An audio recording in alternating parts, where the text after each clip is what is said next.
el trono y la corona, y con dolor hizo triunfar la República Española.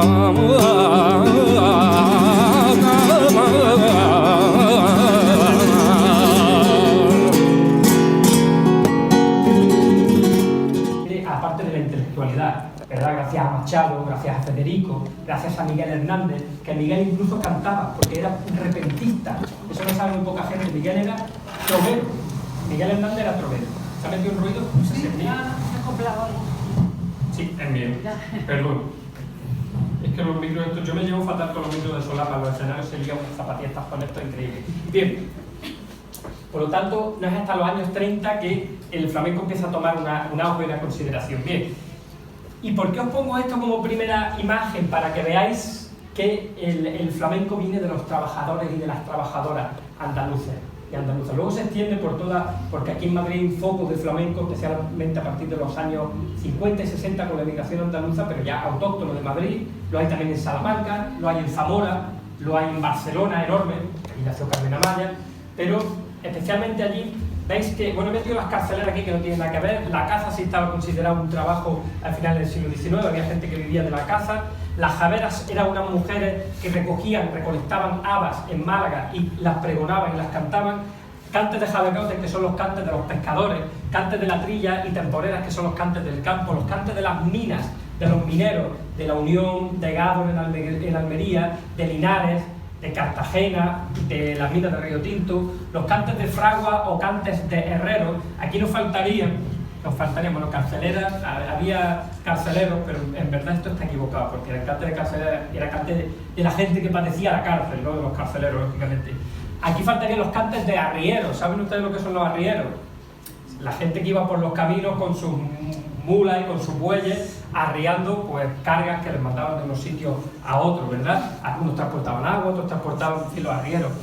Cantes de panaderos, y faltan unos pocos cantes de gremios, de trabajadores y trabajadoras del siglo XIX que se quedaron impregnados en el flamenco. Por eso he dicho que la tierra y las circunstancias sociales en las que nace la música tienen absoluta impregnación en esa música. Y el flamenco es muy interesante precisamente por eso, lo decía esta mañana, como gente, como la niña de los peines, que no sabía leer ni escribir, fueron capaces de escribir algunas, válgame la redundancia con escribir, y metafóricamente hablando, algunas de las páginas musicales más importantes de la historia musical de España en el siglo XX. La niña de los peines, su voz está considerada hoy día Pastora María Pavón Cruz, una mujer gitana, adelantada a su tiempo, culta, que como vamos a ver ahora, se comprometió con la República porque ella, a conciencia, y con esa cosa que decía Federico de cultura en la sangre, porque ella no sabía leer ni escribir, pero tenía cultura en la sangre, lo tenía aquí, lo había vivido, lo había interiorizado a lo largo de tantos años. Ella había dejado a tres maridos en aquella época, y al último lo dejó con una nota y le dijo, así la nota muy sencilla, algo que sabía escribir, porque le puso: me voy con el Pepe, que tiene más cojones que tú. Y el Pepe era Pepe Pinto. No sé si han oído ustedes hablar de Pepe Pinto, el famoso cantador, pues fue su marido y el gran amor de su vida. Que cuentan, ayer lo cantaba yo en Málaga, cuando la vio que ella empezó con Alzheimer, se echó a la bebida porque era el amor de su vida y murió antes incluso que ella. Y cuando lo sacaron de cuerpo presente ya en su casa de allí de Sevilla, muy cerca de la Alameda de Hércules, ella murmuró: ¿quién es ese hombre que va de por Dios? Ir de por Dios, entonces era muerto, fallecido, ¿verdad?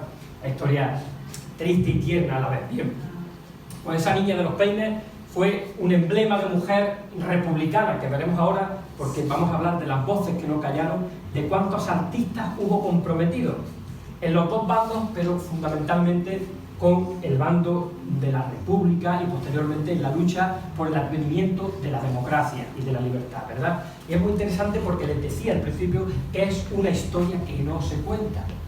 Parece que los flamencos, y a mí esto me lo dijo un hombre y por eso escribí este libro y este estudio, son del sol que más calienta. Me lo decía Enrique Morente en esa entrevista que antes me mencionaba esta mañana la profesora.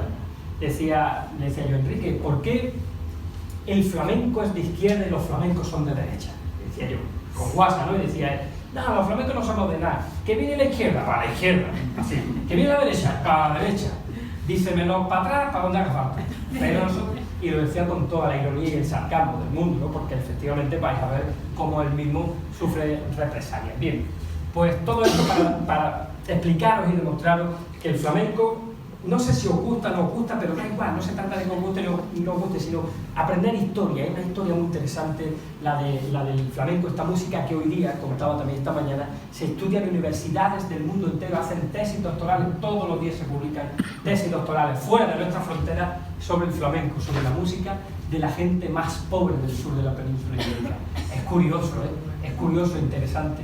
Estaba considerada como, la metían en la ley de vagos y maleantes, los flamencos aparecían como vagos y maleantes, las cantadoras prácticamente eran prostitutas, África la Peza, la Peñaranda, porque eran mujeres muy libres, muy luchadoras, algunas aparecían, las habían asesinado, otras se cargaban ellas a los maridos, ojo, Catrini, y la rubia de Málaga, o sea, eran mujeres hechas para adelante. La Cerneta, la Peñaranda, eran además criadas en el núcleo de familias gitanas de la Andalucía Baja, que hablamos de un machismo muy fuerte. Muchas de ellas no pudieron cantar hasta que se quedaron viudas.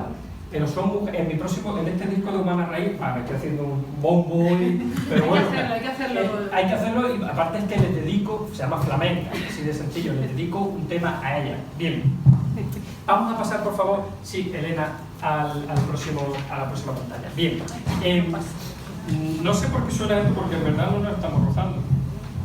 Creo que es más bien del cable. Bueno, pero no es tampoco muy molesto, ¿verdad? Un poco. Bueno, no tampoco muy molesto. Sí, yo no fui capaz de cogerlo de esta mañana. Iba muy bien. Sí, bueno. O quizás hay que darle al... Ahí, sí, bueno, te voy a tener ahí. Bien. Proclamación, pasa a la siguiente, por favor. Se proclama la República. Nosotros vamos a empezar a partir de la República, aunque ya en el siglo XIX, en el flamenco, en las letras, podemos...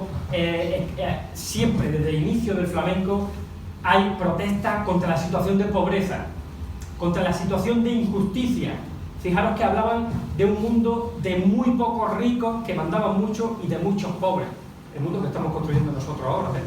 Cada vez hay menos ricos, pero que concentran más poder y muchos más pobres. Aunque nos han inventado para nosotros la palabra clase media y nos creemos que somos clase media y nos encontramos súper cómodos ahí. Decimos, no, nosotros somos clase media, tampoco somos de los más ricos.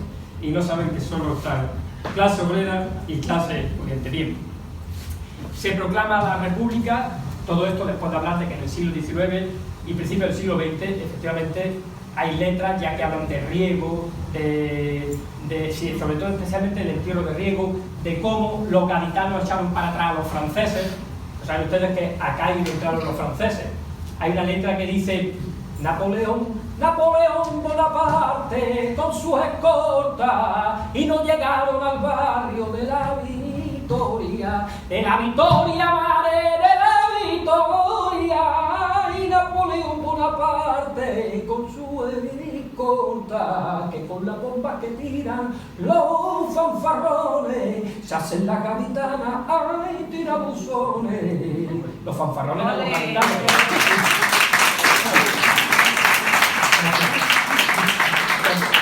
Vamos pasando, profe, porque bueno, aquí os he puesto una de las primeras fotos. ¿Veis? Esto es la Puerta del Sol de Madrid. Sí, vamos pasando también a esta, cuando se proclama la República, y cómo los artistas flamencos se sienten especialmente a gusto con la República. Sí, vamos pasando porque aquí van a venir fotografías. Estos son los pocos, sí, un par de ellas más y así no aparece. Estos son los pocos, aquí nos quedamos. Estos son los pocos autores que han hablado sobre la implicación política de los artistas flamencos, que han sido muchos, y es una parte de la historia muy interesante de contar. Aquí tienen a Vergillos, aquí tienen a dos madrileños que son José Manuel Gamboa, que por cierto antes me pedían recomendaciones sobre libros. Él tiene un libro que se llama Una historia del flamenco. Este señor es el que lleva autores en la SGAE, autores de flamenco, y es un tío brillantísimo, era guitarrista también, un entendido del flamenco muy interesante, nacido en Sevilla pero criado ya en Madrid, y que merece muchísimo la pena de verdad leerlo. Muy amigo de Camarón, muy amigo de Paco de Lucía, Alfredo Grimaldo. Aquí tenéis, José Manuel Gamboa. Alfredo Grimaldo es este que ha sido y es un gran periodista, también muy conocido, Tiene un libro escrito, sí, así es genial. Tiene un libro escrito que se llama Historia Social del Flamenco. Muy recomendable. Aquí tenéis a José Luis Ortiz Nuevo, director, poeta, director de la Bienal de Málaga y de la Bienal de Sevilla, sí. Una historia del flamenco y historia social del flamenco, de Alfredo Grimaldos. Y aquí tenéis a Juan José Tellez, periodista de Canal Sur, de Andalucía, nacido en Algeciras, criado, muy amigo de Paco de Lucía, que también tiene un libro que se llama Franco y el flamenco, ¿no? Una crítica. Pasamos, si sois tan amables, ellos son los pocos autores, como os digo. Fijaros, este es el café de novedades de Sevilla. Pepe Pinto, el gran Pepe Pinto, del que hemos hablado, el marido de la niña de los peines, decía: el café de novedades que entonces en Sevilla había, de la mano de mi padre iba a escucharlo todos los días para cantar a aquel hombre que esta malagueña decía. O sea, él nos menciona ya el café de novedades, que era un famosísimo café donde empezaron los más grandes de la época. Aquí tenéis a las mujeres esas de las que yo hablo: Concha Peñaranda, la Coquinera, pobrecillas. Algunas de estas, como os digo, murieron en reyertas, porque estaban consideradas, pues, como digo, bajo fondo, y las pobres vivían casi en la miseria. Pero ellas fueron las que sacaron el flamenco de la intimidad, de la cueva. Hubo muchas mujeres muy importantes en la historia del flamenco y lo llevaron a los escenarios y empezaron ya a venderse ahí en los escenarios. Pues fijaros, estos tres personajes, entre ellos Queipo de Llanos, que fue el que mandó a asesinar a Federico García Lorca con esa famosa frase de que le den café, dicha a Valdés, al comandante de que había en Granada. Franco hicieron su cuartel militar estaba en la Gaviria, Plaza de la Gaviria, pero también estaba en el café de novedades de Sevilla.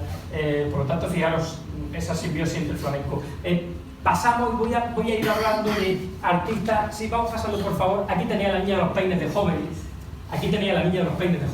Aquí tenéis a Manuel Vallejo, llave de oro del cante. Aquí tenéis al madrileño cantador Angelillo, que tuvo que morir en el exilio porque aquí se lo cargaban. Aquí tenéis a la genial Carmen Amaya. ¿Quién no ha oído hablar de Carmen Amaya? Especialmente, bueno, los más jóvenes a lo mejor, ¿verdad? Carmen Amaya es muy conocida, la gran bailaora. Hay una película de Antonio Gades y suya, una mujer de genio y de tronío. Carlos Montoya y el Corruco de Algeciras, un cantador de Algeciras que ahora vayan a ver la historia. Sí, por favor, compañera, vamos pasando, es que hay bastantes fotos. Aquí tenéis Niño de Utrera, Antonio el bailarín, Chaconcito, que muere defendiendo Madrid en No Pasará, Juanito Valderrama, Esther Fanegas y Juanito Barea. Todos ellos grandes nombres de la historia del flamenco, comprometidos con los valores de la libertad y especialmente de la república. ¿Por qué casi el 90% de los artistas optan por la república? Porque durante la república hubo un florecimiento cultural. Yo, que soy republicano, tampoco tengo idealizada la república. Ojo, que en la república hubo muchos problemas. Y hubo gobiernos de derecha y de extrema derecha, y hubo asesinatos masivos del pueblo también. Ojo, yo no tengo idealizada la república. A mí me gustaría una república, por supuesto, pero con una base inquebrantable. Pero bueno, eso es otro debate, que no viene al cuento, está claro. Pero sí se sintieron, porque hubo unos logros importantísimos de la república en materia cultural y en materia de educación. Y en ese sentido, los flamencos, que venían de pasar mucha hambre, se encontraron de pronto que actuaban en teatros, en plazas de toros, porque hubo un florecimiento, como les digo, cultural, que aprovecharon los artistas flamencos a través de la ópera, que pagaban menos impuestos que el flamenco, llamaron ópera flamenca, y crearon unas compañías enormes que fueron por España entera y ganando bien, y empezaron a vivir dignamente. Por lo tanto, dijeron, bueno, este gobierno tal y cual, por cuestiones obvias, se apoyaron desde primera hora a la República. Juanito Valderrama entre ellos. Van a ver, sí, por favor, pasamos, van a ver su historia. Bien, víctima de la guerra civil fue esta mujer, que seguro que ustedes, el 80% de ustedes la han nombrado alguna vez en su vida, y a que no me saben decir quién es. ¿La Pasionaria? No, es artista flamenca. Cuando ustedes le dicen, ¿por qué no va a tal sitio? Y dicen ustedes, sí, hombre, va a ir Rita. Rita la cantadora. Ahí está. nadie le había puesto cara a Rita la Cantadora. Esta es Rita la Cantadora, ¿verdad? Va a ir Rita la Cantadora, porque la mujer se ve que iba a todos lados, porque el dicho se habrá quedado por algo. Ella, Rita la Cantadora, que según sus biógrafos muere en el bombardeo de Madrid por avatares de la guerra. Ella muere en el bombardeo de Madrid. El corrupto de Algeciras, que les voy a contar su caso porque es un caso muy castrante. El chato de las ventas, que tenía grabadas unas colombianas pidiendo una España federal. Ya en los años 30 él dice: los catalanes piden la independencia. Los catalanes piden la independencia, decía en los años 30. Dice: los vascos la autonomía, los andaluces, no sé, no me sé la letra entera, pero dice: yo creo que en esta España mía todos tendrían cabida en una España federal. Nada más una España federal. Bien, pues ya hablaba de una España federal, confederal en aquella época. Y Chaconcito, como les he dicho antes, un imitador de don Antonio Chacón, el gran cantador don Antonio Chacón, que murió defendiendo Madrid con 19 años apenas. Pasamos, tan amable. Bien, el Coruco de Algeciras. Le voy a explicar su historia porque él era el cantador por antonomasia. Él grabó Cantador Republicano. Cuando estalla el golpe de Estado, él está en Algeciras. En el ejército republicano, durante la República, los republicanos habían escuchado sus fandangos. ¡Hay un grito de libertad! ¡Dios, Galán y García Hernández! ¡Un grito de libertad!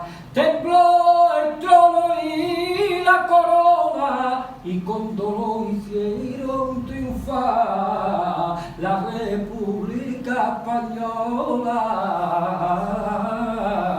Estoy cantando antiguo como cantaba él. ¡Olé! Ese es uno nada más.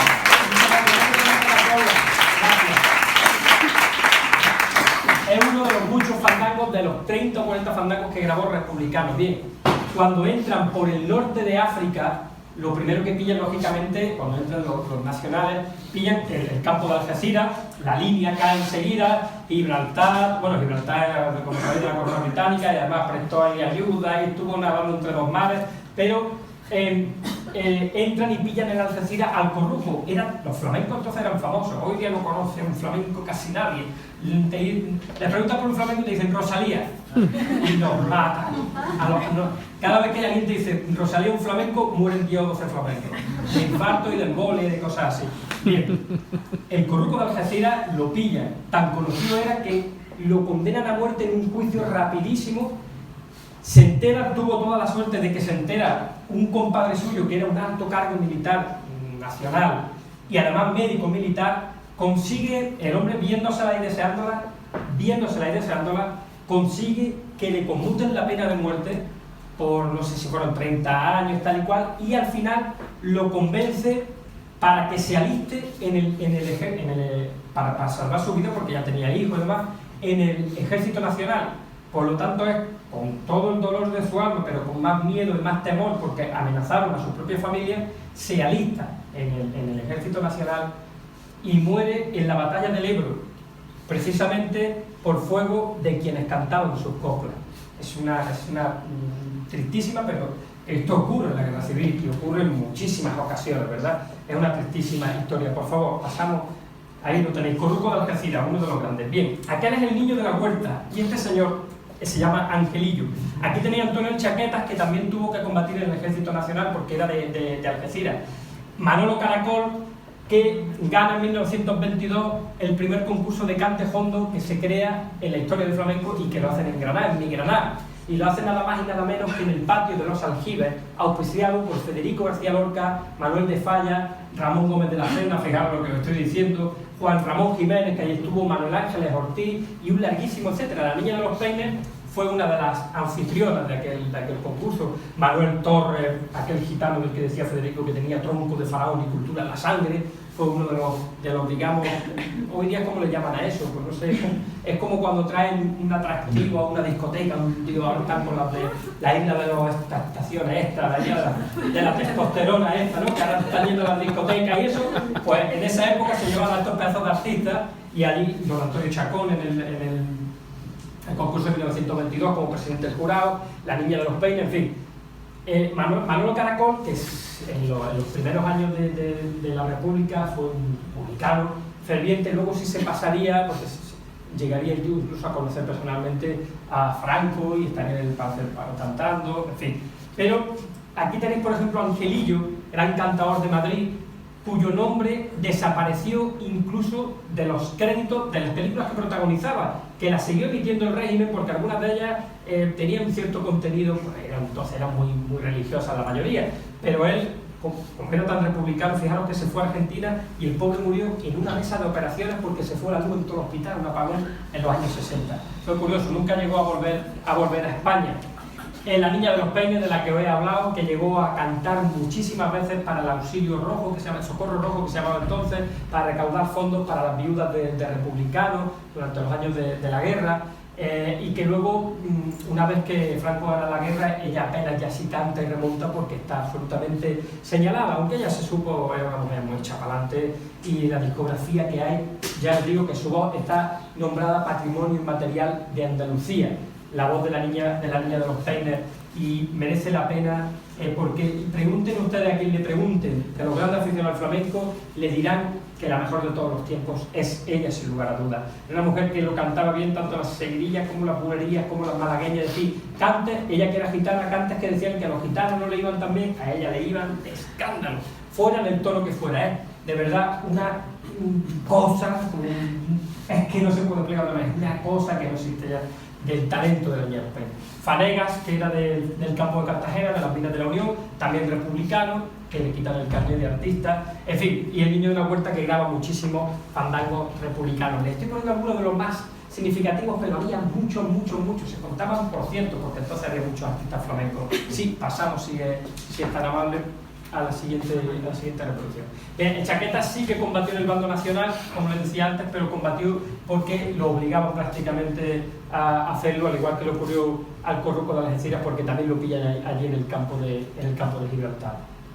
Y el Niño de la Huerta, por el caso de su romería loreña, 3/4 de lo mismo. Sí, ahora se estaba pasando, bien, por ahí. Sí. Luego hubo también artistas apresados por los represalios. Bueno, no sé lo que ha pasado ahí, pero ese es Rafael de León. Es Rafael de León, que no sé si saben que... sí, no, para atrás, dale para atrás, porfa. Ahí está.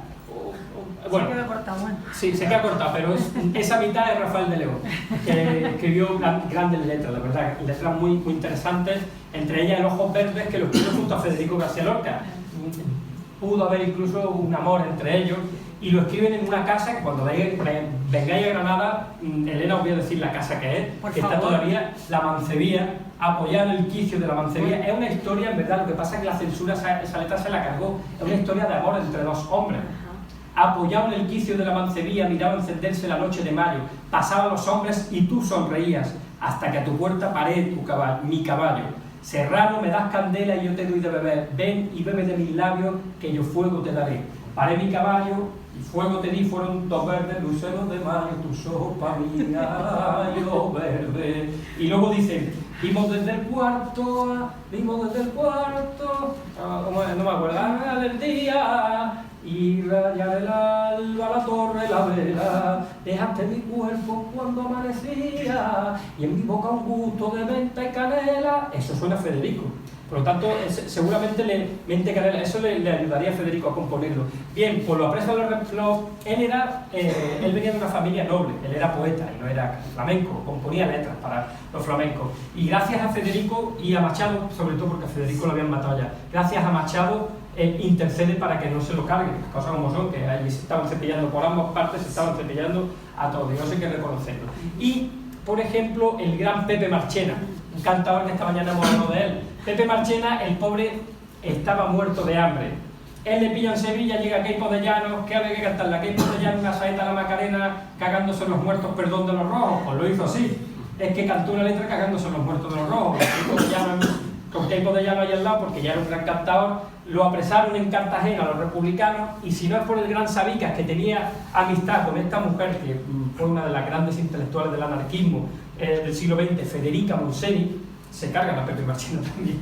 O sea que, ojo, y no podemos hablar de que él tuviera una significación política especial, pero sí que cantó al lado de los nacionales. Vamos, si sois tan amables. Bien, el padre de Paco y Lucía Sabéis quién es Paco de Lucía, también formó parte, estuvo en un pelotón de fusilamiento y se libró pues, por los pelos, sabéis que no lo dejaron vivo. Y aquí tenéis a un señor que si yo les digo Ramón Perelló, seguramente a ustedes no les suene, ¿verdad? Pero si les tarareo, mi jaca galopa y corta el viento, cuando pasa por el puerto caminito. Ahí está, habéis dado hasta el tran. Pues la escribió él, entre otros muchos. La falsa moneda, que de mano en mano va y todo el mundo se la crea, eso lo escribió él también. Ramón Perelló. Pues Ramón Perelló, militante del Partido Comunista, letrista flamenco, también estuvo a punto de ser fusilado por su militancia. Sin embargo, fue muy inteligente y después, durante el franquismo, fue capaz incluso de colarle a la censura letras que implicaban un contenido social importante. Pasamos, si sois tan amables. Veis que os estoy dando datos de muchas voces que no se callaron.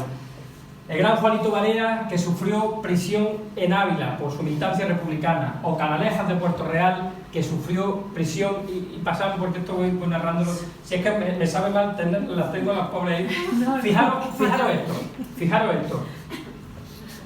Si yo les tapo esto, podríamos estar hablando de la tragedia que está ocurriendo muy cerca de donde yo vivo, ¿verdad? Una tragedia que de verdad que vivimos en un mundo, y yo soy muy animalista y me encanta la naturaleza, pero esto está pasando al lado de mi casa y tengo amigos que solo comparten fotos de perritos y de gatitos que me parecen muy entrañables, pero se están ahogando niños en el mar todos los días y no dicen ni pío de eso. A veces con las fiebres que no entran también con las cosas, Y yo creo que nos estamos cegando ante esta tragedia que está ocurriendo. Bueno, pues esto eran 150 españoles que llegaron a Caracas desde Canarias, atravesando todo el Atlántico. Imagínense en lo que murieron un montón, ahí no sé cuántos llegaron, pero murieron un montón. Se habían provisto de víveres, de lo más. Fijaros esa foto que la cogí, porque el flamenco tiene muchísimo que ver con América Latina también. Los cantes por guajira, los cantes por colombiana. Por eso les digo que el flamenco es una fusión. No se puede fusionar una fusión con otra. Cuando dicen, voy a fusionar el flamenco, no, el flamenco ya es una fusión de tantas músicas que lo han construido, ¿verdad? Fijaros, es que lo cogí porque venía bastante al caso con lo que estamos hablando, con el exilio. Sí, por favor, pasamos.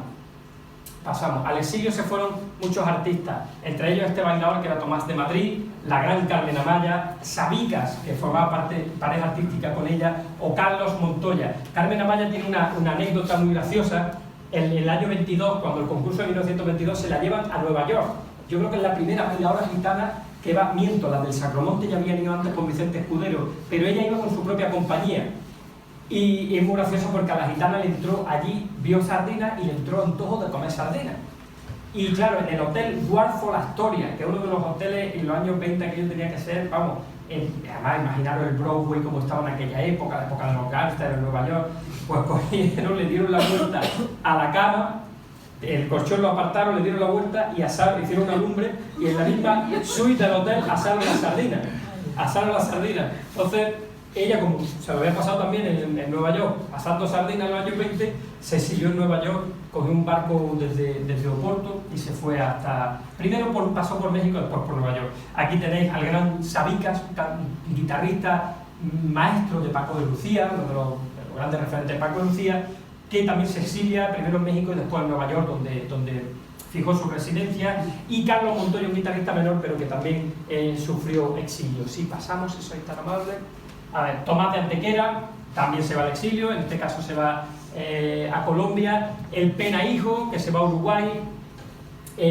Tomás de Utrera, aquel es este es Tomás de Antequera, perdón, y Niño de Utrera, Carlos Montoya de nuevo, y allí tenéis a Manitas de Plata, que era muy conocido en su tiempo, que se exilió en Inglaterra. No sé cómo lo consiguió, pero se fue. Bueno, fijaros también lo castrante que ya es cuando ya entra el franquismo. Por ejemplo, Antonio el Bailarín, que bueno, fue bastante aceptado por el régimen, aunque lo criticaban de homosexual, pero era muy aceptado por el régimen. Rodando el sombrero de 3 picos en Arco de la Frontera, se cagó en Dios. Eso era feo hasta hoy día, pero en esa época, con el nacionalcatolicismo, en los años 40, las leyes que había, lo condenaron a muerte. Yo tengo la sentencia, que a veces me han dicho, eso es una exageración.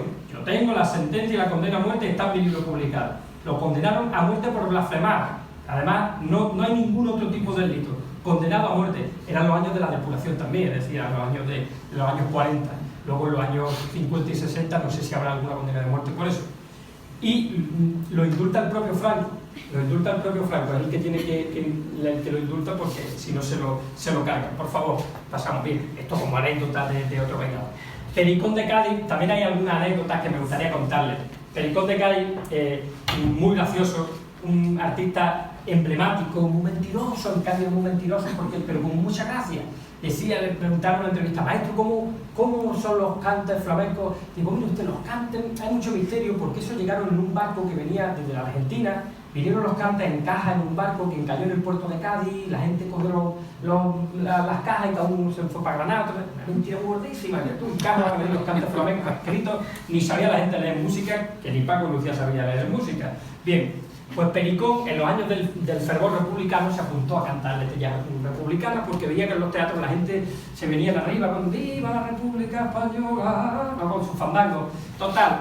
Y ya cuando entró el franquismo, pues estaba coronado porque decía, madre mía, la de compañeros míos que se han cargado por haber cantado cosas republicanas, se habrán enterado de aquello.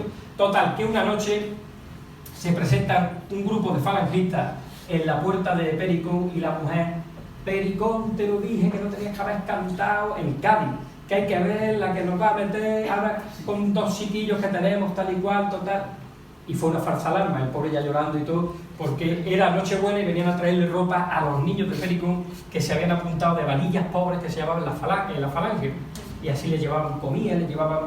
En fin, esa fue una falsa alarma, pero pasamos a la siguiente. El mismo Pericón de Cádiz, que aquí lo tenéis, fijaros con Paco y Lucía, mira qué jovencito, y ahí está el chocolate. Pues de nuevo, otro día se presenta un grupo de falangistas. Y fijaros, eso es el penal del puerto de Santa María. Porque esa vez sí que le dijeron: Pericón, que te vienes con nosotros, ya despidiéndose llorando con la mujer, porque estaban fusilando a todo Dios.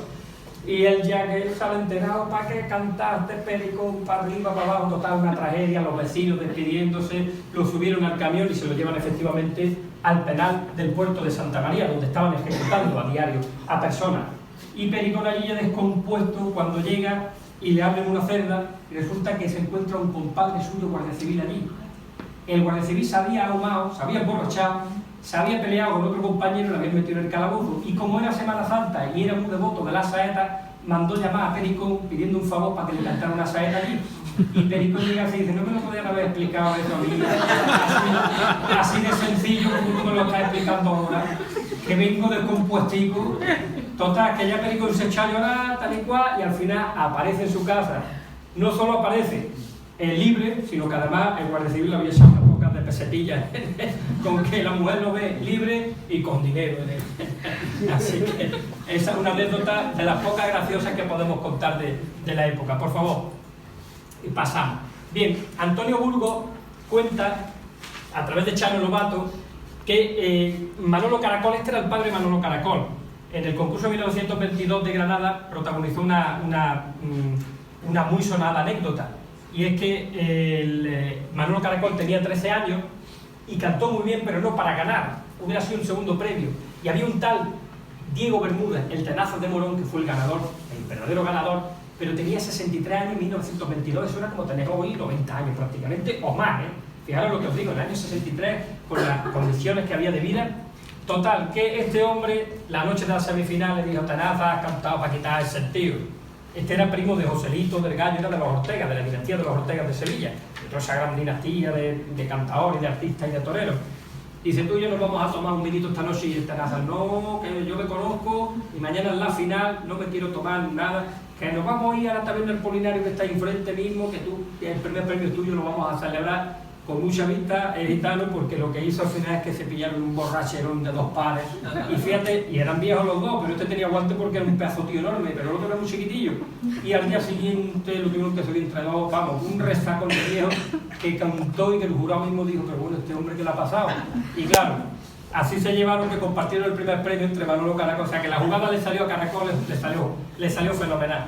Pero, ¿qué pasa? Que este hombre se vinieron a Madrid al pasar la guerra, enmayados, en los años del hambre, estaban lampando. Como habían frenteado con la República, también nos estaba dando mucho a ver, a conocer. Y en las colas de las cartillas de racionamiento, que él tenía a su hijo, a Manolo Caracol entre ellos, en Maneico, allí esperando, en las colas de las cartillas de racionamiento, él se dio cuenta que si llegaba y decía España una grande y libre, pues le echaban como que se venían arriba y le echaban más comida, ¿no? Entonces, él se quedó con la cola, se quedó con el cante, se puso en la cola y cuando llegó dijo España 1, España 2, España 3. Esto está de, si lo pasa a compañía Estarabable, yo creo que aparece por ahí, sí. España una grande libre y luego pues la criatura dijo España 1, España 2, España 3. En fin, que le hicieron que se diera la vuelta y se fuera. Si Estarabable lo pasa para... Bien, el franquismo es verdad que no siguió una línea coherente con el flamenco en ningún momento, porque mientras vanaglorió a Lola Flores y Manolo Caracol que lo que hacían ya no era flamenco, era copla, nacional flamenquismo, si queréis llamarlo de alguna manera, sí que a un republicano tan marcado como era Juanito Valderrama también lo encumbraron, y él había luchado con la CNT, que era bastante más enemiga casi que el comunismo en aquella época. Si es tan amable, me perdonáis que os tengo levantando. Bien, Juanito Valderrama le ocurre lo siguiente. Él compone El emigrante, sabéis, los años 50, y se hace muy famoso en los 60, porque como no paraba de viajar a Tánger, que era territorio internacional, no sé si han visto la película Casablanca, famosa película de Humphrey Bogart, ¿verdad? Pues Casablanca no es Casablanca en realidad, está basada en Tánger. Tánger era territorio internacional, Casablanca no. Y desde allí de donde venían los nazis persiguiendo a gente que huía cuando todavía estaba la Francia ocupada, ¿verdad? Y desde ahí huían al famoso avión de Lisboa, el avión de Lisboa, era desde Tánger. Bien, pues en Tánger, Valderrama y en Orán conoció a muchos exiliados, porque en un principio se creía que el franquismo no iba a durar apenas unos años, que iban a venir los americanos y le iban a quitar. Entonces había un montón de gente ahí preparada para entrar de nuevo en España, tanto en Tánger como en Orán, que fueron territorios internacionales. Bien, pues él compuso El emigrante, que en realidad su título sería El exiliado, pero no, el de antes, sería el de antes, ahí está. En realidad el título sería El exiliado, pero claro, lo camufló de esa manera para poder cantarlo. Y tanta popularidad alcanzó con este tema que el propio Franco lo llama para que le cante, como hacía con los artistas en esa época, al Palacio del Pardo. Y el Marqués de Villaverde, el yerno de Franco, a Luis Mariano, a Carmen Sevilla y a él, lo hace cantar en una fiesta privada, y a Valderrama le dice: Su Excelencia quiere que cante usted El emigrante. Valderrama, yo lo conociera más bajillo que yo soy bajito. Valderrama era así, además con los ojillos así muy... Y Valderrama en ese momento pensó: como esta gente me hayan llamado aquí para aprender una trampa, veremos a ver cómo hayan pillado que yo era republicano y que esta canción es para los exiliados. Así que el pobre cuenta en la biografía, le cuenta Antonio Burgos, que no pasó más miedo en su vida, cantó temblando.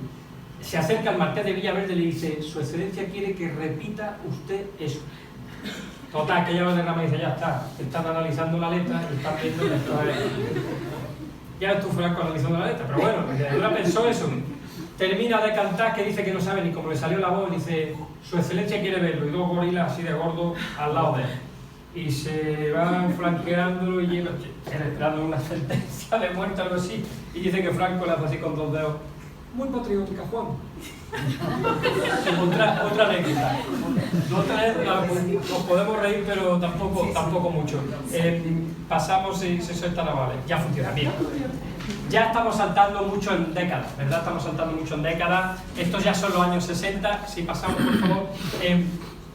La autocensura, la copla más arriesgada, porque se censuraban ellos mismos. Salvador Tábora, gran amigo, maestro, director de teatro, cantador, un hombre que le debemos muchísimo porque él ideó en los años 60 el teatro social y reivindicativo dentro del propio franquismo, porque llegó a camuflarlo. Él decía: el cante era lo que más se escapaba, esto es una entrevista que le hicimos, el cante era lo que más se escapaba a la censura, porque aunque sí, perdón, sí, Salvador Tábora. ¿Salvador? Tábora. Él es muy famoso porque hacía la ópera de Carmen, esa ópera de con caballo en las plazas de toros, esas las ideó él. Decía: el cante era lo que más se escapaba a la censura, porque aunque se camuflara la letra, nunca se podría camuflar el dolor que tenía la voz. Fijaros qué cosa más bonita. Efectivamente, él mismo sufrió muchas censuras, pero pudo colar varios de sus espectáculos a la... Bueno, y aquí tenéis a dos personas fundamentales. José María Moreno Galván, de la Puebla de Cazalla, y José Meneses. Seguro que a alguno le suena José Meneses, por lo menos al aficionado flamenco, ¿verdad? Pepe Meneses, que murió hace 3 o 4 años. Fijaros lo que grabaron en los años a finales de los 60.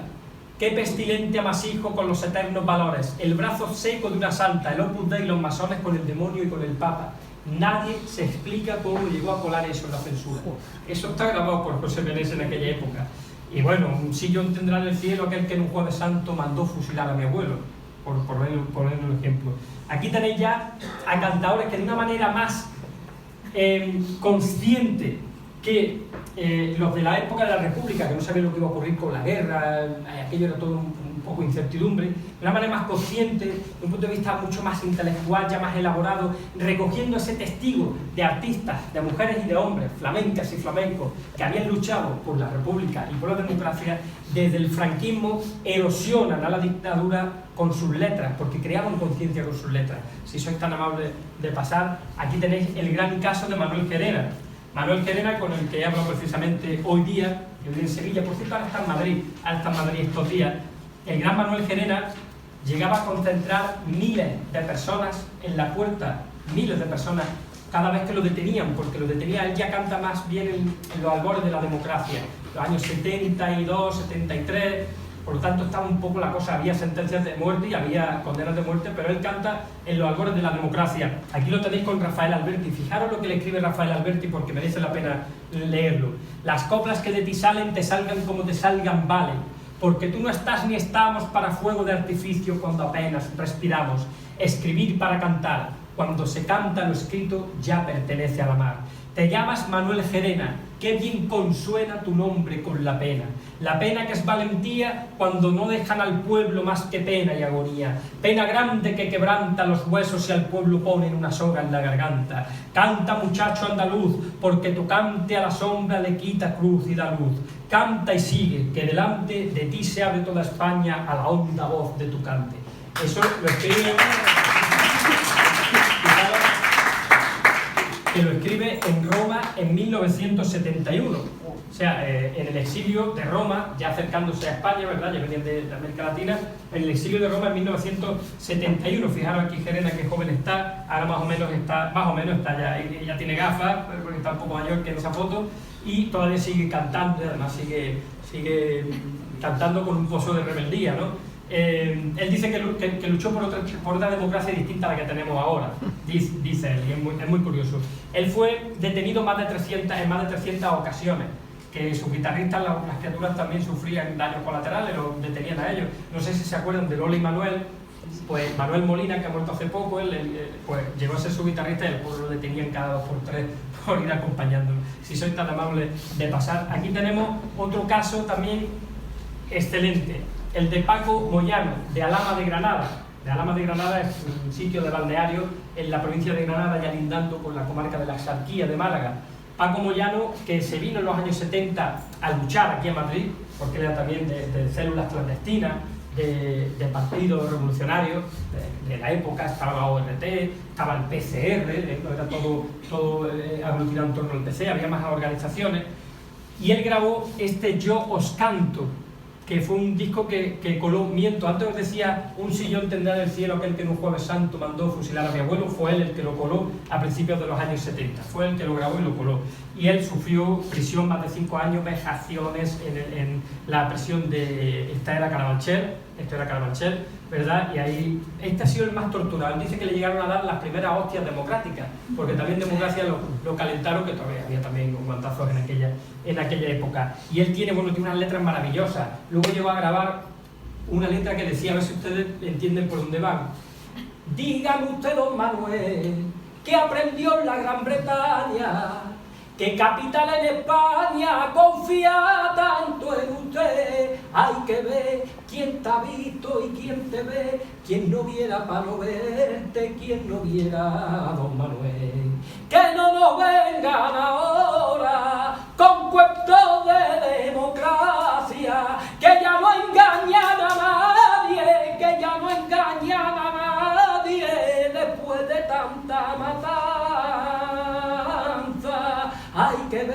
¿Quién te ha visto y quién te ve? Manuel Fraga y Vivarne, ¿quién pagará por no ver? ¿Quién te ha visto y quién te ve?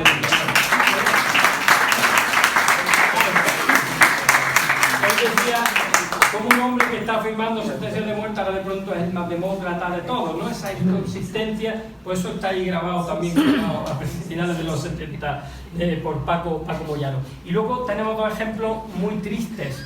Mi paisano Antonio Cuevas, el Piqui, que graba también en los años 70 varios cantes a la muerte de Blas Infante, diciendo que eran unos asesinos cobardes los que lo mataron, y otro que dice que no, dice yo no sé por qué de las plazas de los toitos tienen que ser de Domecq. Meterse con los Domecq en esa época, y todavía me parece a mí, era más que arriesgado. El Piqui aparece muerto en la carretera de Madrid a Barajas en circunstancias muy extrañas. Aparece muerto, descuartizado, no estaba metido en ningún tipo, descuartizado, no estaba metido en ningún tipo aparecieron más personas descuartizadas en aquella época, que por cierto hoy han extraditado al último asesino de la abogada Atocha. Lo han extraditado desde Brasil y va a cumplir, por lo visto va a cumplir, no sé si lo han visto, va a cumplir. Bueno, pues era más o menos esos comandos organizados. Y Luis Marín, por aquellos mismos días, muere en una circunstancia muy parecida, porque a él lo atropellaron y después hicieron barbaridades con su cuerpo, pero a Luis Marín lo atropellan, que fue un cantador de ronda, que grabó Cantata Andalucía, que grabó una petenera. Esta mañana no nos han dejado cantar peteneras porque el cante de Malfaga, el cante cuando yo hablaba de la superstición, cante que se te cae una lámpara encima, que todo el mundo le ha pasado algo, todo el mundo le ha pasado algo con una petenera. Y la niña de los peines se murió de vieja cantando petenera. Pero todo el mundo, yo me cargaba un guitarrista cada vez que le decía en el escenario con el público delante, por petenera, y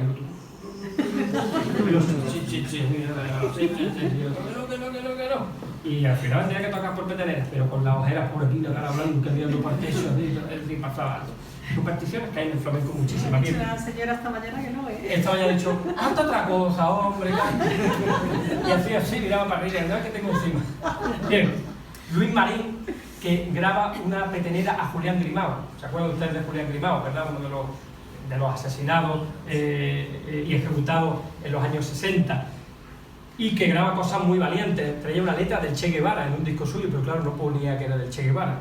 Pues este aparece en este lugar del Paseo de la Castellana, que esto es, ¿cómo se llama? Río Rosas, ¿puede ser? Sí. Eso era Río Rosas, ¿verdad? Esta es la calle Río Rosas, porque esta es López Hoyos, ¿cómo es esta? López Hoyos. López de Hoyos. López de Vergara, López de Hoyos, eso, López de Hoyos. López de Hoyos, exactamente, y esta Río Rosas. Bien, pues aquí justo lo atropellan, que había un cine, a la salida del cine lo atropella un militar franquista, un falangista, que lo pillaron y el hombre dijo que se lo había cargado por rojo, por comunista, por tal, por no sé qué, por cantar letras comunistas, pero el militar no llega ni a pisar la cárcel siquiera. Es decir, y en esa misma época aparece muerto este cantador. Dos ejemplos de voces que no callamos, si sois tan amables. Y el gran artista del Sacromonte, Curro Albaicín, que fue uno de los primeros en recitar a Federico García Lorca. Recitar a Federico los Cuatro Vientos no se crean que estaba permitido, ni muchísimo menos, especialmente algunos de los poemas más rebeldes de Federico. A él, creo, sí, a él le llegaron a dar un tiro, un tiro gordo, que casi se lo carga, un seguidor de Blas Piñar, ya esto es casi a principios de los años 80. Allí sigue en su cueva del Sacromonte, que se puede visitar, es una maravilla. Si algún día van por el Sacromonte, pregunten por la cueva de Curro Albaicín. Bueno, pero no le pregunte a nadie de las cuevas, que le va a meter en la suya propia. Ustedes, vamos a ver al Curro, y siguen pasando para el tiempo.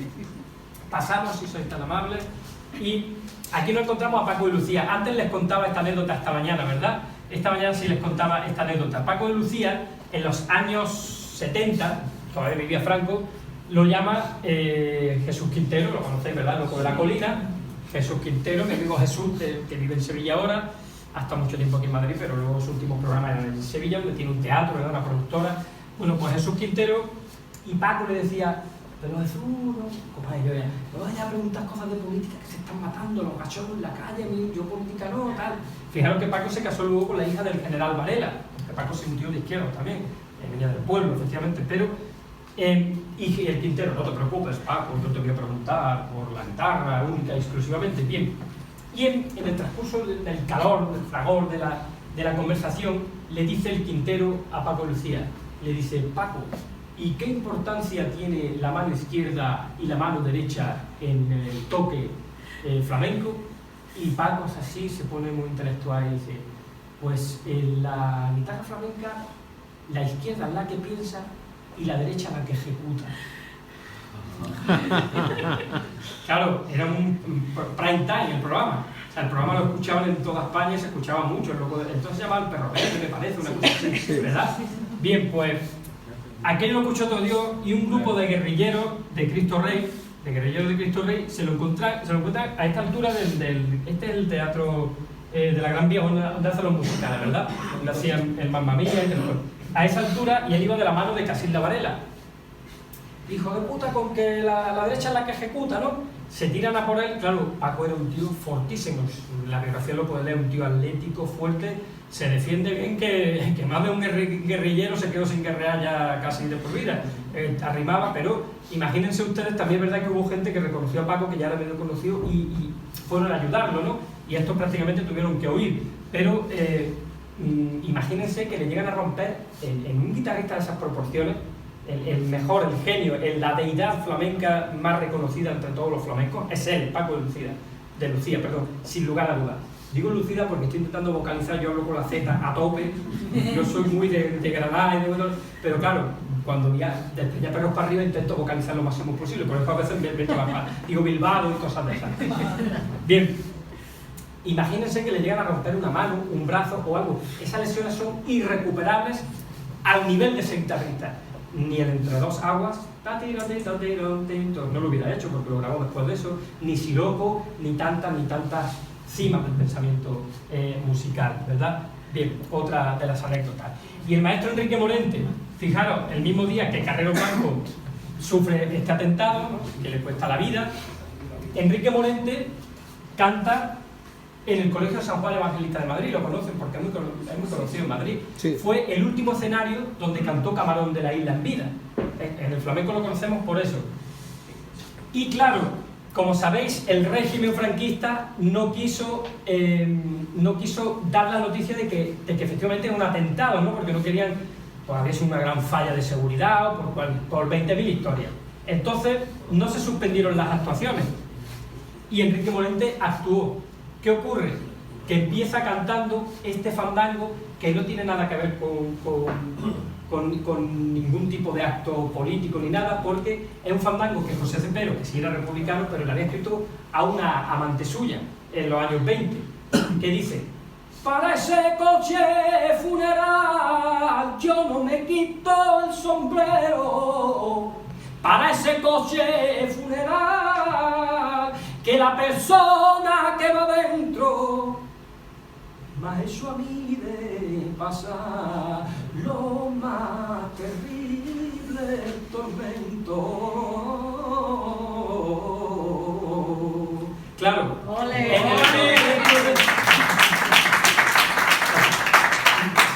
En el contexto de un atentado de estas proporciones, él era presidente del gobierno, asesinado, imagínense, claro, se levanta el censor, y por eso ponen censure, se levanta el censor, levanta la mano y dice que cancelado 50.000 pesetas de la época, de ese año. Y imagínense lo que estamos hablando, muchísima parte, y Enrique en el calabozo. Sí, pasamos. Y ya llegamos casi prácticamente a nuestros días, aunque pasando por Antonio Gades, que fue el bailador más comprometido de la historia del flamenco. De hecho es el único, fíjense su compromiso donde llega, que es el único que está condecorado, el único artista no cubano que está condecorado por el propio Fidel. Sus cenizas están en la Sierra Maestra. En una lista que apareció cuando el atentado cuando el golpe de estado de Tejero, hubo una lista que está ahí, la pueden buscar por internet, de posibles fusilados. Primero estaba Adolfo Suárez y el segundo no era Santiago Carrillo, era Antonio Gades, que fue algo que sorprendió mucho a la prensa, que lo sacó, y es que Antonio se había comprometido mucho. De hecho, él había hecho espectáculos de Bertolt Brecht, fijaros lo que estoy diciendo, y en fin, fue un hombre absolutamente comprometido. De hecho, él decía que el Partido Comunista se había vendido al capitalismo, y él militaba en un partido que estaba a la izquierda del Partido Comunista, que era el PCR, y parte de su fundación legó dineros al PCR. Pasamos, si sois tan amables. Y aquí estamos de nuevo con Salvador Tábora, ¿verdad?, que llegó hasta los años 80 con La Cuadra, un espectáculo que era social y que reivindicaba las condiciones tan durísimas de la vida de los trabajadores andaluces. Fijaros aquí cómo estaban amarrados el pueblo, amarrados a las cadenas y querían romper esas cadenas, ¿verdad? Si es tan amable, os explico que de La Cuadra salieron personajes como Pepe Suero, como El Cabrero, que es uno de los grandes cantadores protestas que quedan todavía hoy vivos, como Miguel López, que ha fallecido, y cantaban: y esta es la verdad, todo lo que estamos pasando, esta es la verdad, las cadenas que tienen mis manos, cadenas quiero. Esto es que es muy venido arriba. Arrancar. Bien. Y Mario Maya, Premio Nacional de Danza, también granadino, que a finales de los 70 compone junto el primer catedrático de literatura gitano, Pepe Heredia Maya, ya fallecidos los dos, Camelamos Naquerar, y fijaros quién hay aquí. Antonio Cuevas el Piqui, que aparece asesinado también. Otro espectáculo protesta de los años 70, años 80. Este es Mario Maya. 70 se expuso hasta los 80. Significaba queremos hablar el pueblo gitano. También queremos reivindicar, queremos decir. Fue una reivindicación del pueblo gitano. Y aquí tenéis, ¿puedo pasar al de antes? Sí, al de antes. Aquí tenemos a dos, ellos eran críticos de flamenco, fundamentalmente. Bueno, aquí aparecía Pepe Guardia, ambos participaron en la clandestinidad. Ellos son periodistas y críticos de flamenco, Pepe Guardia y mi amigo Luis, pero no me acuerdo nada del apellido, Luis, bueno, mi amigo Luis de Algeciras, también muy conocido. Luego Luis Suárez Japón, es que es súper conocido, me cago en la más. Bueno, me he leído un montón de libros suyos. Y Pepe Guardia, críticos de flamenco, impulsores, motores de referencia del flamenco, también muy ligados al Partido Comunista. Bien, pasamos a lo siguiente, a los libros que les recomiendo. Historia social del flamenco, antes se lo decía, ¿verdad? Historia social del flamenco de Alfredo Grimaldos. Pensamiento político en el cante flamenco, este es muy importante, de José Luis Ortiz Nuevo, que antes les señalaba que estaba en esta esquina. ¿Por qué? Porque recoge las letras desde el siglo XVII, desde que tenemos noción de que existe el flamenco, hasta la República. Por lo tanto, no las que hay después, que son las que yo recopilo aquí. Y vais a ver cómo había tantísimas letras que hablaban de la situación de pobreza, de miseria, de la injusticia, de una justicia que era para unos y no para otros, ¿verdad? Aquella letra, por ejemplo, de qué me mantenía, a mí me preguntó el juez, que de qué me mantenía, y le contesté robando, cómo se mantiene un día, pero yo no robo tanto.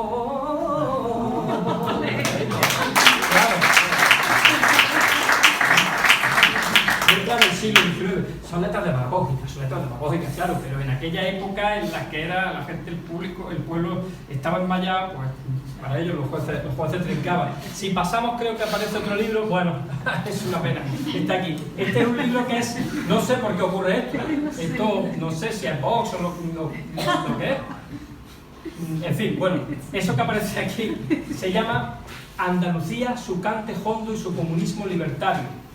Viene a decir los hermanos Cava, está escrito con una literatura riquísima, con una literatura de muy alta calidad, los hermanos Cava, que eran de Extremadura, y viene a decir algo así como que los flamencos históricamente no han sido de izquierda ni de derecha, han sido ácratas o anarquistas, pero como propio ser que ama la libertad y que no se quiere someter a ninguna disciplina política. Y es un libro muy interesante, la verdad, muy interesante. Aquí recopila letras, una letra que yo he cantado, que la canté ayer, que decía: los capataces de las minas han comprado una semana para contar a una romana, perdón, ¿sabes lo que era una romana? Era un peso. Los capataces de la mina han comprado una romana para contar los dineros que toditas las semanas les roban a los obreros. Eso está ahí en ese libro, entre otras muchísimas letras. En fin, y la actualidad ya está mucho más difuso. Está mucho más difuso porque en Andalucía, supongo aquí también, pero en Andalucía, que ha estado tantísimos años el PSOE y ha creado una red clientelar ahí tremenda, terrible, en la que solo actuaban. Eso pasa cuando se cosifican en el poder personas que no tienen nada que ver ni siquiera a veces con ideología ni con partidos políticos, sino que van por su propio interés personal, ¿verdad? Y los artistas flamencos, que es el caso que yo conozco, pero tantos otros, protestaban porque solo cantaban los que tenían el carnet. Aquí ocurrió en la época de Esperanza Aguirre también, que yo os acordaréis que estaban todo el mundo, los artistas en la calle cada 2 por 3, pero en Andalucía también, y fue muy castrante, ¿eh? Y en Extremadura, en fin, que hay para todo, ¿eh? Que esto no es, ni unos son buenos ni otros son malos, que tela marinera, tela marinera. Bien, en Andalucía la política de la subvención convirtió a los artistas, ¿cómo se lo explicaré yo? En el momento en que un artista depende de una subvención que te dan arbitrariamente para componer o para poder actuar, deja de ser un artista libre para convertirse en un artista esclavo de la administración. Y eso fue lo más castrante y lo más frustrante que ocurrió en Andalucía. Y por eso muchos chavales jóvenes ya han abandonado esa virtud o ese, digamos, canon flamenco tan extendido en los años finales del siglo XIX, principios del XX y mediados del XX, como habéis visto hasta los años 70, del flamenco como música protesta del pueblo andaluz, que históricamente ha sido un pueblo avasallado, un pueblo... Bien, entonces apenas si encontramos, puedes pasar por esto, se me han puesto otra vez allí, estos son como santos que aparecen ahí de buena primera, gente del pueblo que todavía perviven, fijaros, bueno, ya no tienen pelo ninguno de los que hay aquí, porque esos son de los 70, imagínense ahora sin pelo todo, José María, Manuel Romero, allá arriba está el Niño de Elche, aquí tenéis a Céspedes, y yo añadiría, que creo que no sé, sí, ahí están a 2 mujeres fundamentales, Rocío Márquez, muy famosa, muy conocida en nuestro tiempo, muy querida por mí, y la Gilla, igualmente una compañera con la que hace poco estuvimos en Bélgica de gira, que de alguna manera han retomado también ese testigo de la Niña de los Peines, de cante republicano. Si sois tan amables, bueno, aquí ya lo vamos a dejar porque aquí hablo de Victoria Kent y hablo de Picasso, porque bueno, hago algún repaso también a algunos de los artistas más comprometidos. Pero en definitiva, y ahora abrimos un turno de preguntas, si ustedes quieren participar, preguntar cualquier cosa o ofrecer alguna sugerencia. El flamenco, como toda música, no es una música partidista.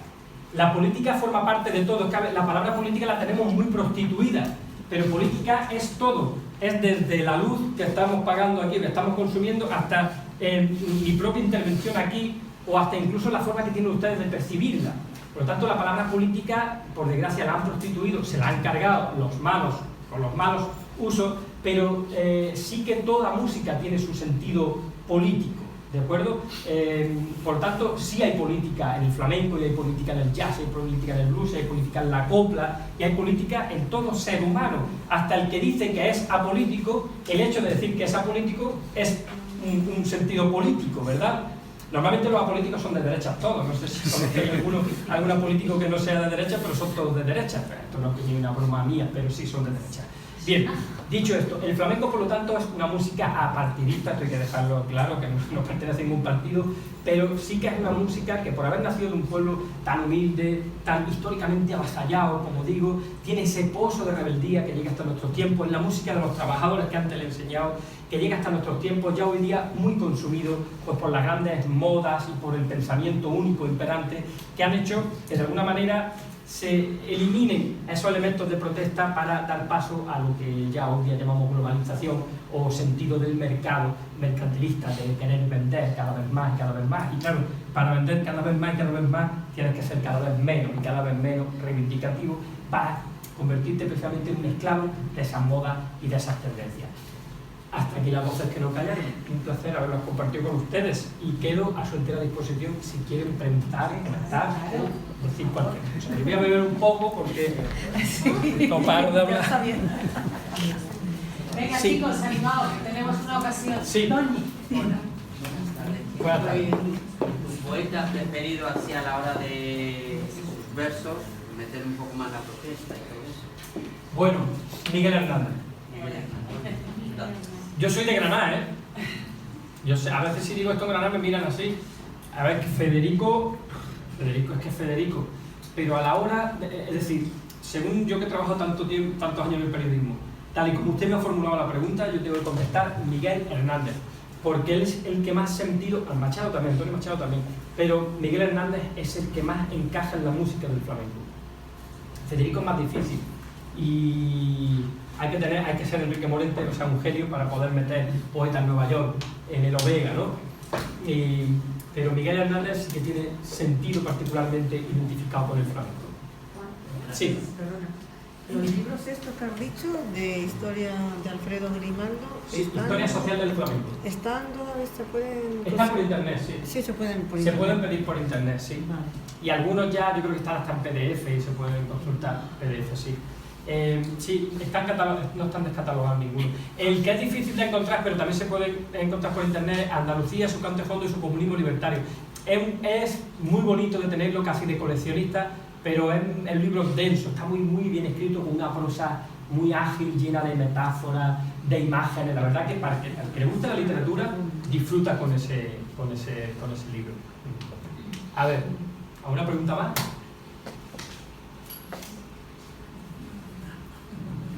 Bueno, Venga, aquí tenemos sí. ¿Cómo te sentiste musicando Carcela del mercado matutino? Bueno, eso es de Federico. Sí. Bien, no, claro, es que a Federico le hemos metido mano, en el sentido literal, muchísimo a los flamencos.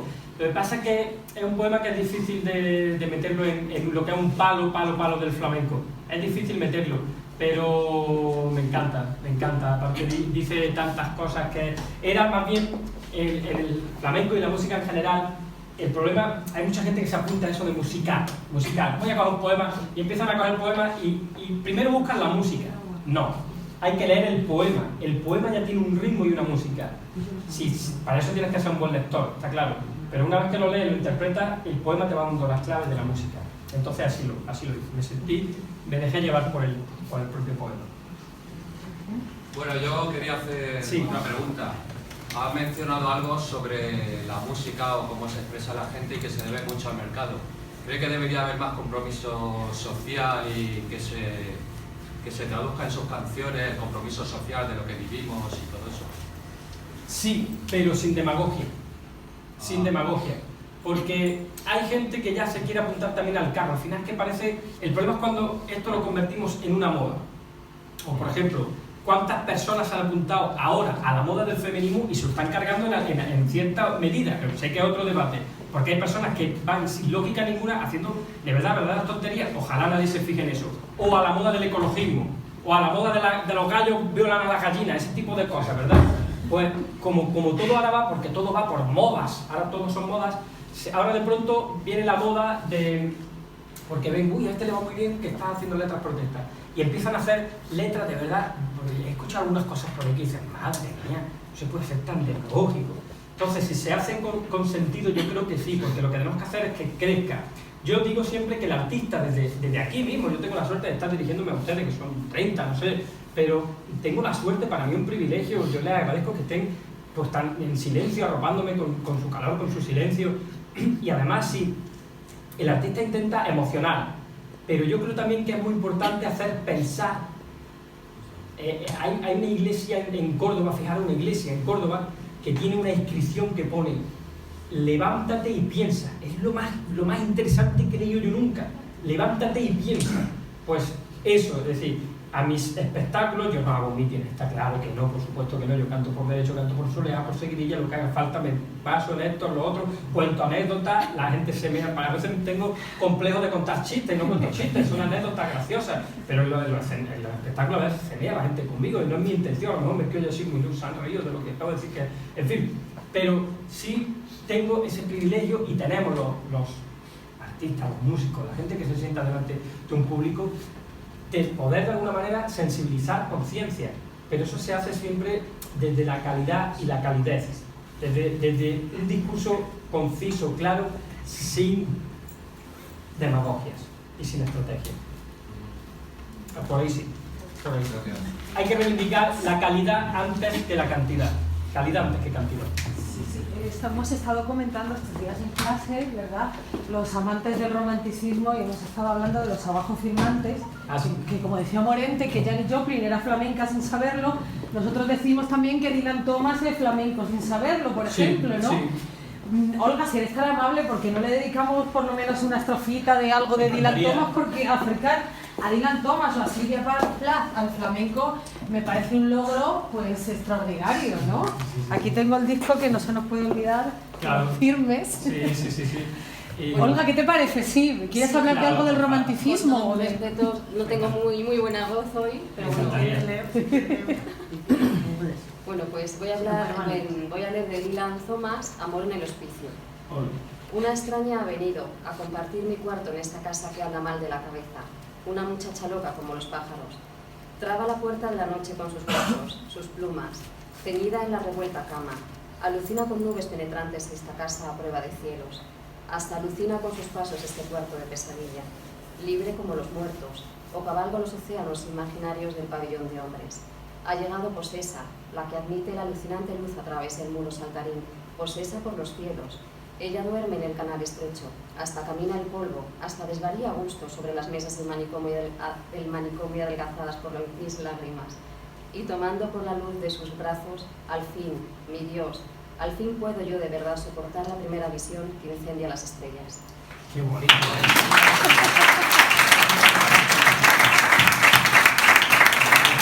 Tú has sido nuestra visión hoy, Juan, nos has dado mucha luz. Muchas gracias. Desde Granada. Pues muchas gracias. Y también yo tengo que subrayar algo que a mí me parece impactante, y es adaptar la poesía a la música es algo extraordinario y maravilloso, pero adaptar la prosa, hemos hablado esta mañana de Mortal y Rosa, por ejemplo, sí. Me parece un logro. ¿Cómo lo llevas, ese ritmo, ese desgarro por seguirilla? Claro, es que hablamos de la muerte de un hijo, que sí. Yo creo que para mí uno de los mejores libros de Paco Umbral, que fue el que me inició la literatura, Umbral. Y claro, cuando dice aquello de solo encontré una verdad en la vida, hijo, y eras tú.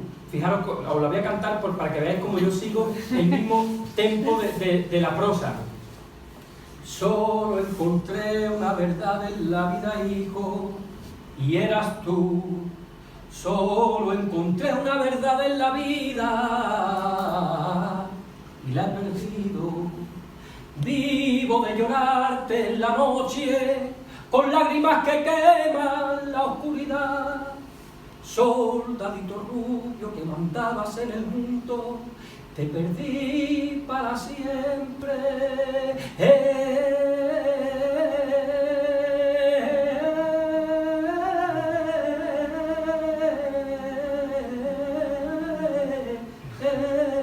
Y aquí empieza la guitarra a moverse más y a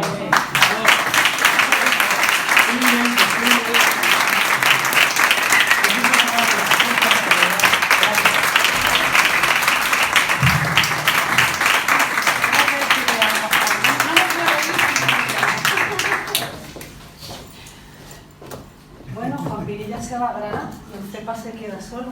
Este Pinilla, ¿quién será? Que así se ausenta, dejando el Cepa tan solo cuando se va. ¡Ole!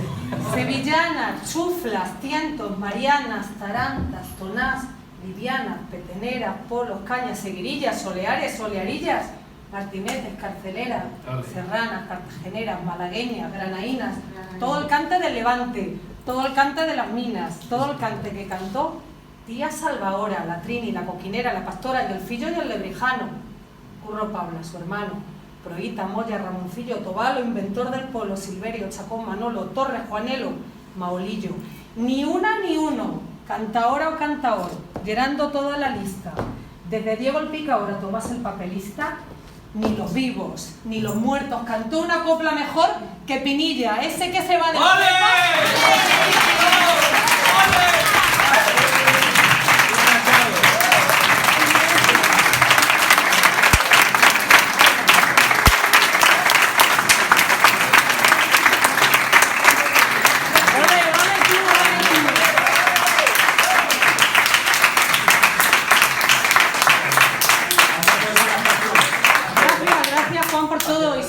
por haber sido tan Os espero en Granada o el día 25 de abril, si podéis venir.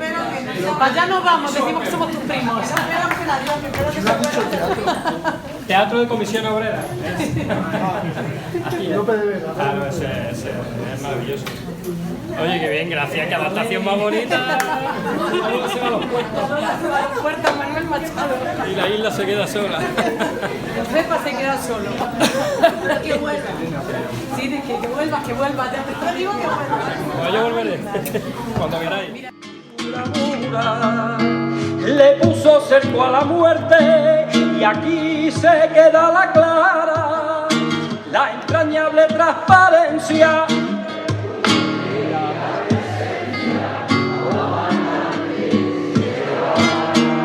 Me encanta, porque los camaradas desafinan en la internacional, pero controlan muy bien esto.